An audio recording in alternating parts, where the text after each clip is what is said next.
Muhammed sallallahu aleyhi ve sellem пайгамбардын урпактары бүгүнкү күндө дүйнөнүн көптөгөн өлкөлөрүндө жашап келет. Пайгамбардан тарап Борбор Азияда жайгашып калгандар эл арасында сейиттер, кожолор жана төрөлөр деген ат менен таанымал. Айта кетсек, Muhammed sallallahu aleyhi ve sellem пайгамбардын кызы Фатиманын Хасан жана Хусейн деген уулдарынан таркагандар негизинен Ахил аль-Байт деген ат менен таанымал. Из хадиса следует, что Ахлюль Байт – это потомки Хасана и Хусейна. Так со времен пророка, саллаллаху алейхи вассалям, поколение за поколением это потомство дошло до наших дней. И в общем их количество не установлено. Может 1 миллион, может 2 миллиона. Мы не можем установить точное количество. Но их больше 1 миллиона на территории королевства Саудовской Аравии. В Мекке имеется учреждение Саидов Алави. Такое же есть и в Медине. Потомков Хасана называют ашрафами, а Саиды – это потомки Хусейна. Все они из Ахлюль Байт, и у них есть свои учреждения. Но нет больших сообществ, которые бы объединяли их. Живут они в разных местах, а эти учреждения ведают их делами, занимаются, например, вакфами, которые пополняются состоятельными людьми в Мекке. Ахлюль Байт могут пользоваться этими вакфами. Саидтердин бул дүйнөдө жашап өнүгүп көп болуп, сан жагынан да көп болуп кеткен. Анткени буга пайгамбар алейхиссалату вассаламдын ишарат кылган сөзү бар. Менин урпагым бакка салыштырган. Бир түп дарактан көп бутак чыккандай менин урпактарым дегенде. Демек түбү бир булар. Бутактары дүйнөдө жайылган. Көп мамлекеттерде бул саидтер бар. Пайгамбардын урпактары башка мусулмандардай эле исламды жайылтуу максатында дүйнө жүзүнө таркап кетишкен. Алары динди жакшы билип мусулмандарды башкарышкандыктан кожоюн жана мырза деген маанидеги кожо жана сейит деген аттар менен таанылып, сыйлуу адамдар болушкан. Борбор Азиядагы сейиттердин кээ бирлеринин ата бабасы чындап эле пайгамбарга барып такалышы мүмкүн. Бирок кай бирлеринин ата бабасы бул жерге келип жайгашып калган пайгамбардын жан жөкөллөрү, сахабалары болушу ыктымалдыгы да бар. Тарыхый маалыматтарда Борбор Азияга орус падышачылыгы келгенге чейин бул эл өз алдынча улут катары эсептелингени айтылат. Бирок мартабалуу жана динчил адамдарга каршы саясат жүргүзгөн совет бийлиги учурунда кысымдарга дуушар болушкан кожолор түрдүү улуттардын ичинде калып кетишкен. Ошондуктан кожолор кыргыздардын, өзбектердин, тажиктердин, уйгурлардын, керек болсо түркмөндөрдүн арасында да бар. Ал эми Сталин убагындагы репрессия мезгилинде алардын көптөгөн санжыралары өрттөлүп, жок кылынган. Мындан улам жерге көмүлүп, дубалга урулуп, же дагы башка ыкмалар менен араң сакталып калгандары бар. Muhammed sallallahu aleyhi ve sellem пайгамбардын түз тукуму экендигин алардын колундагы тарыхый документ тастыктайт.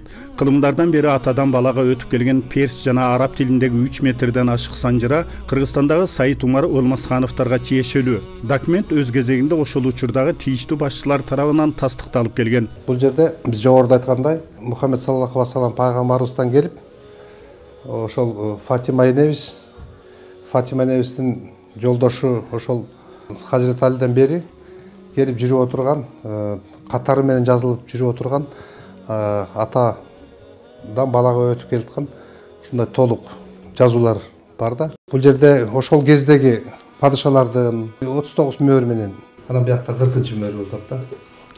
Өтө тасталган нерсе экен.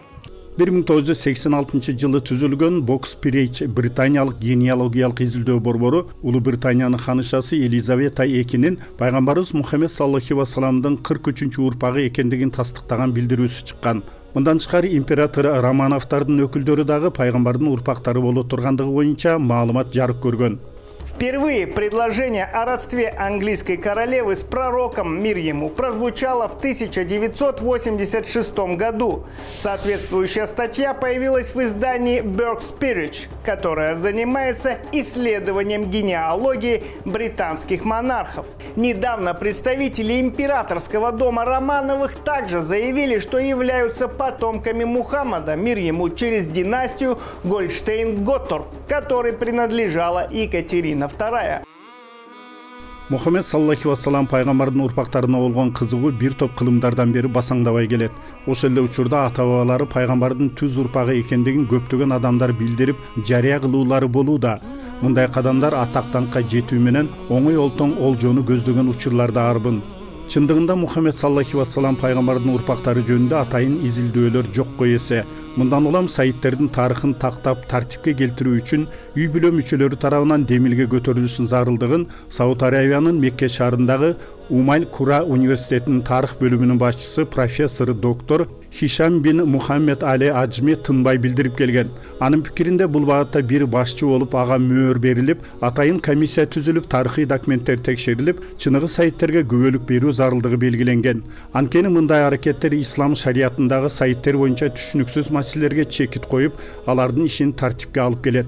Бирок тилекке каршы доктор Хишам бин Мухаммед Али Аджми жакында оорудан улам каза болуп калган. Пайгамбар алейхиссалам адам затыга рахмат болуп жиберилген. Ошондуктан эгерде ушул уюшулса, ушундай бири-бири менен байланышып, эме кылса, Кыргызстан үчүн чоң олжо да. Кудай берген олжо. Ал эми Бишкекте сайиттер борборунун ачылышы дүйнө коомчулугунда зор кызыгууну жараткан. Анын максаты үй бүлө мүчөлөрүнүн башын бириктирүү менен аларга тиешелүү болгон укуктарды коргоо болуп саналат. Азыркы учурда аталган борборго санжыралары бар экендигин айтып кайрылышкандардын катары арбыган.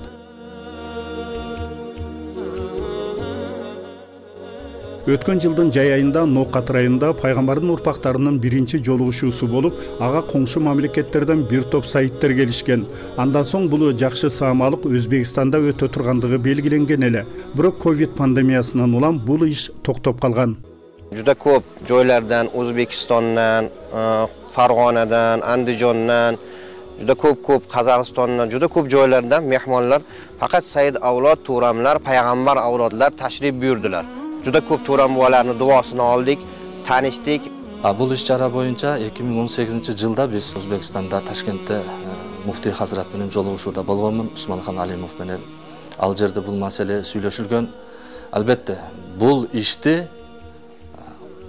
ушул үй бүлөнүн мүчөлөрү сайиттер гана көтөргөн болсо, албетте бул иштер ишке ашат деп муфтий Хазрат дагы өз сөзүн айтты. Мына кече көрдүңүздөр, Өзбекстандан келген сайиттерге биз аны сунуштап, бул иш толугу менен колдоого алынды.